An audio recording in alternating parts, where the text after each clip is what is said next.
Hola, muy buenas. Para comenzar a hablar sobre seguridad informática, lo primero que se hará es definir la palabra seguridad. La seguridad, en términos generales, es la ausencia de riesgo por la confianza que existe en alguien o algo. Pero si lo vemos desde un ámbito disciplinario, toma otro concepto, el cual podría definirse como una ciencia interdisciplinaria para evaluar y gestionar los riesgos a los que se encuentra una persona, un animal, el ambiente o un bien. El objetivo de la seguridad es la gestión de riesgos. Es decir, que busca la manera de evitar o prevenir cualquier acción o situaciones que puedan afectar un sistema. Cuando hablamos de seguridad, se termina involucrando 4 acciones que siempre están inmersas en cualquier asunto respecto a la seguridad. Los cuales son: prevención, transferir, mitigar y aceptar los riesgos. La prevención básicamente es evitar que suceda el riesgo, hacer todo lo posible para que no pase un accidente.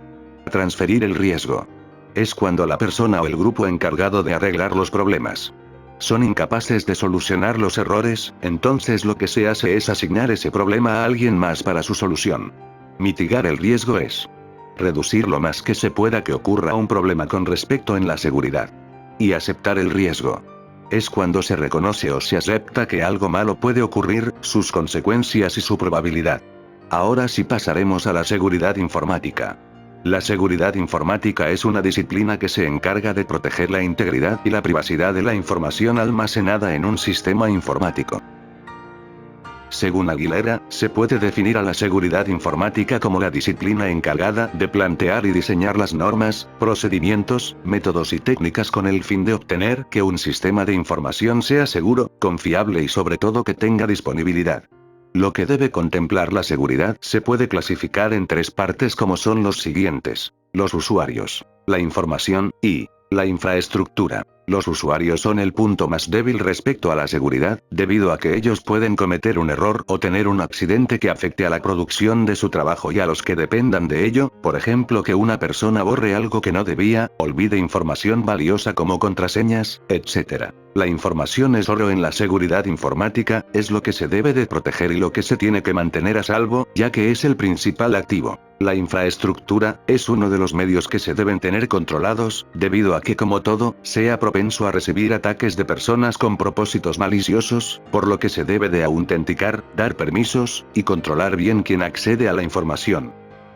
Bien, ahora pasaremos al tema de los virus informáticos. Un virus informático es un programa que tiene como objetivo dañar o cambiar el funcionamiento de la computadora. Un virus informático puede hacer muchas cosas, por ejemplo, eliminar archivos, evitar accesos a las computadoras, robo de información, bloqueo de funciones de un sistema operativo o de programas dentro de una computadora. Existen diferentes tipos de virus como los que se muestran a continuación. Uno de los más conocidos son los troyanos, gusanos, keylogger, etc. Para evitar problemas a la hora de trabajar en un sistema informático, se toma mucho en cuenta la autenticación.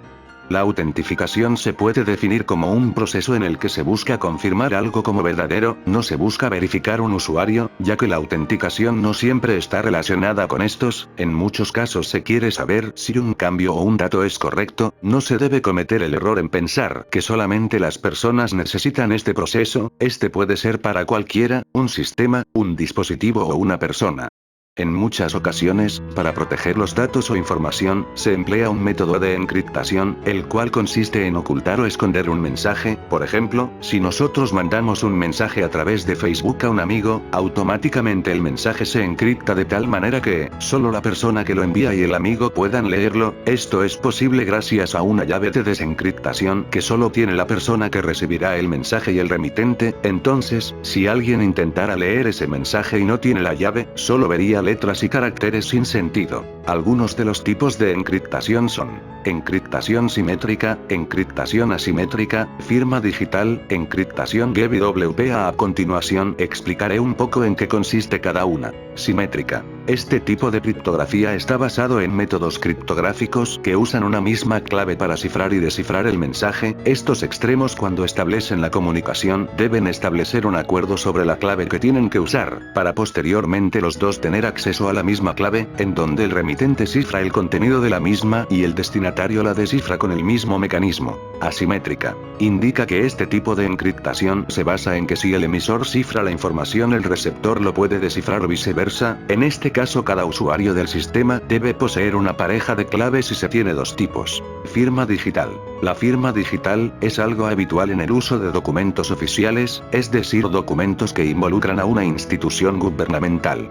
El objetivo de la firma es autentificar la identidad de quien envía el mensaje y quien firma el documento. Las firmas digitales acostumbran manejar diferentes datos, además de información que se envía, por ejemplo, la hora y la fecha en que se hizo. Encriptación WPA. La encriptación WPA tienen algo en común, las dos son aplicadas a las señales inalámbricas, y están basados en protocolos de conexión Wi-Fi. La primera y la segunda se basa en servidores de autentificación. Otro tema muy importante es los tres pilares de la seguridad. Los pilares de la seguridad de la información se fundamentan en esa necesidad que todos tienen de obtener la información, de su importancia, integridad y disponibilidad de la información para sacarle el máximo rendimiento con el mínimo riesgo. A continuación, mencionaré cuáles son y en qué consiste cada uno. Confidencialidad. La confidencialidad consiste en asegurar que solo el personal autorizado accede a la información que le corresponde. De este modo cada sistema automático o individuo solo podrá usar los recursos que necesita para ejercer sus tareas. La integridad. Es el segundo pilar de la seguridad, consiste en asegurarse de que la información no se pierde ni se ve comprometida voluntaria e involuntariamente. El hecho de trabajar con información errónea puede ser tan nocivo para las actividades como perder la información. De hecho, si la manipulación de la información es lo suficientemente sutil puede causar que se arrastre una cadena de errores acumulativos y que sucesivamente se tome decisiones equivocadas. Disponibilidad. Para poder considerar que se dispone de una seguridad mínima en lo que a la información respecta, se tiene a la disponibilidad. De nada sirve que solo el usuario acceda a la información y que sea incorruptible, si el acceso a la misma es tedioso o imposible. La información para resultar útil y valiosa debe estar disponible para quien la necesita, se debe implementar las medidas necesarias para que tanto la información como los servicios estén disponibles. Ahora hablaremos un poco sobre las vulnerabilidades. Las vulnerabilidades son por lo general fallos de diseño de procedimientos o de recursos. Las vulnerabilidades existen, no se fabrican. Una vulnerabilidad es cualquier fallo de diseño que permite que una amenaza pueda afectar a un recurso. De esta manera, los hackers pueden aprovechar estos puntos para introducirse en la computadora o sistema, incluso pueden meter un virus, para posteriormente robar información o hacer lo que sea que se les antoje. Ley de mínimos privilegios. Para que este tema quede claro, consiste en lo siguiente. Pongamos como ejemplo a Carlos. Él trabaja en una empresa como contador. Como bien se sabe, el trabajo de contador es dedicado a aplicar, manejar e interpretar la contabilidad de una organización o persona, con la finalidad de producir informes para la gerencia y para terceros. Entonces supongamos que Carlos desea acceder a la información de otra área en la misma empresa, como lo puede ser sistemas. Él no tendría por qué acceder a esa información porque principalmente no es parte de su trabajo. Además, no necesita para nada la información que manejen en esa área. Por lo que, solamente se le asignan los permisos de acceder a la información que él necesite para ejercer su trabajo en la empresa.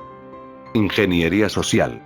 La ingeniería social es la práctica de obtener información confidencial a través de la manipulación de usuarios legítimos. Es una técnica que pueden usar ciertas personas para obtener información, acceso o permisos en sistemas de información que les permitan realizar algún acto que perjudique o exponga a la persona u organismo comprometido a riesgos o abusos. A continuación, mencionaré algunos ejemplos.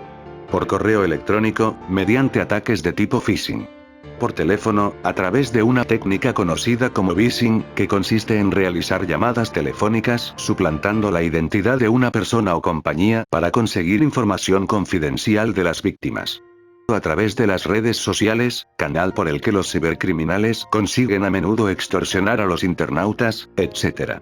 Superficie de ataque. Consiste en un conjunto de métodos y vías que puede utilizar un atacante para entrar a un sistema y causar un daño potencial. Cuanto mayor sea la superficie de ataque, es decir, cuantos más elementos estén expuestos, más probabilidades hay de que existan vulnerabilidades disponibles para un ataque, por lo que minimizar esta superficie implica una reducción de los riesgos que pueden causar problemas, además que puede reducirse también la tasación de los riesgos que no se puedan evitar. Al estudiar las diferentes superficies de ataques, se dice que hay dos formas de ataque: la pasiva y la activa. Para aumentar la efectividad de la protección de datos en una empresa, conviene entender la diferencia entre ataques activos y pasivos. Así, mientras que los ataques activos buscan cambiar o modificar el contenido de los mensajes, suponiendo un peligro para la integridad y la disponibilidad. Los pasivos ponen en peligro la confidencialidad, ya que se centran en observar o copiar el contenido de archivos o mensajes.